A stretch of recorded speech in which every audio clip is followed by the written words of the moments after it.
And well, for more on this, we're now being joined by Nicholas Nugent, who is a journalist, and he's joining us live from London. Welcome to the show, Mr. Nugent.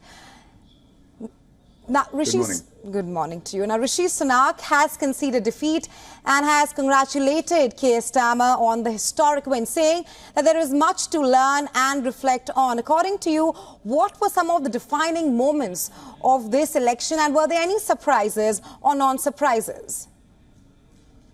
Well, let's try the second question first. I think no surprises at all, because the opinion polls have been predicting this massive upset for the Conservative Party and victory for the Labour Party for some months, certainly since before the election was called.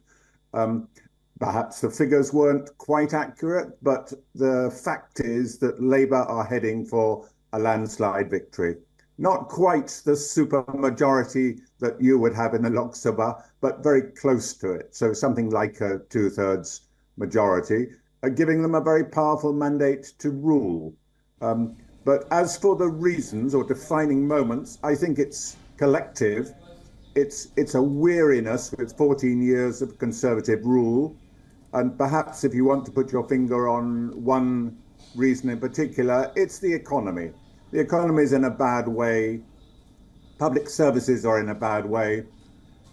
We're just not growing as the economy that you would expect under a Conservative government. After all, Conservatives are committed to business, prosperity, and growth, and we're not getting any of those three things. We're pretty stagnant with the economy.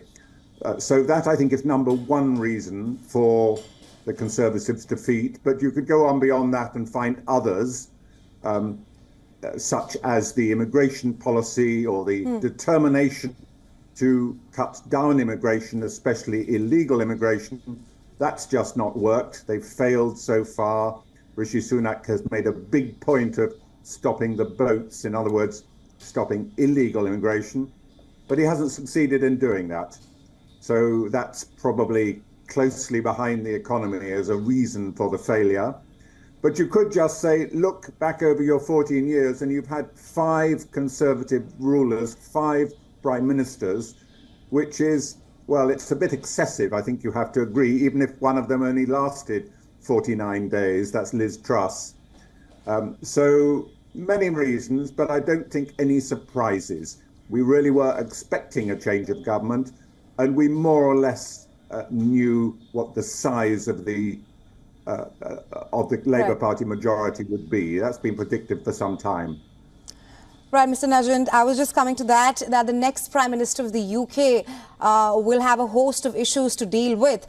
And with the Labour Party's win, Keir Starmer heads to 10 Downing amid the ongoing cost of living crisis and the dismal condition of the health services, like you've just pointed out. Starmer says that we have to return politics to public services.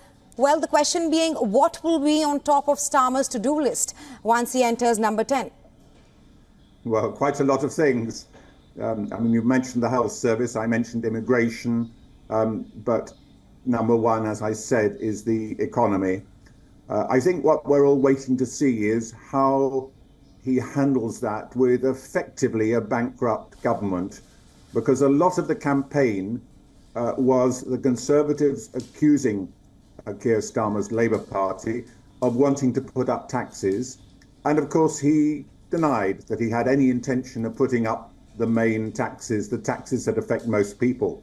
So he hasn't got any money, let's put it like that.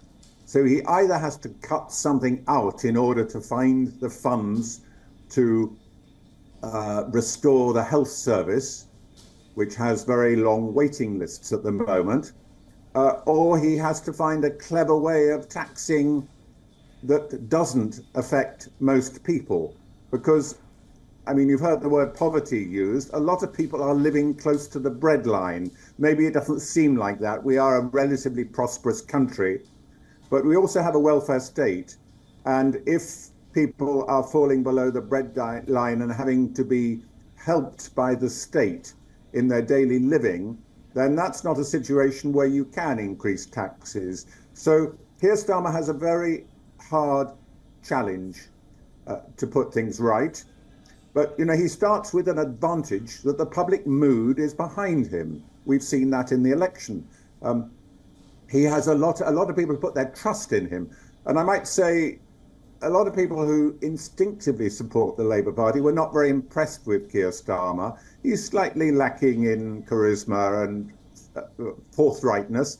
But that speech you just carried an extract from about less than an hour ago, I think it was 40 minutes, once he passed the threshold and made it absolutely clear he would be forming the government, he spoke, I would say, very prime ministerially. So, as I say, people have put their confidence in him. Right. He's sounding like a prime minister, and by the end of the day, he will be the prime minister formally. Now, I don't know what he's going to do. I mean, obviously, what he's going to do, first of all, is to appoint his team.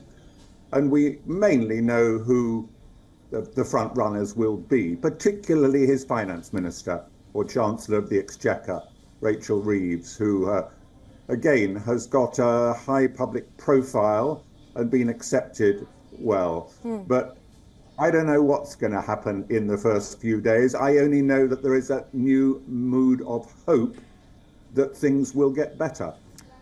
Right, Mr. Najin, clearly Keir Starmer sounded very prime ministerial, like you said. He clearly said that public is ready for change and politics needs to transfer more into public service. But thanks very much for joining us on WION World is One with your insights.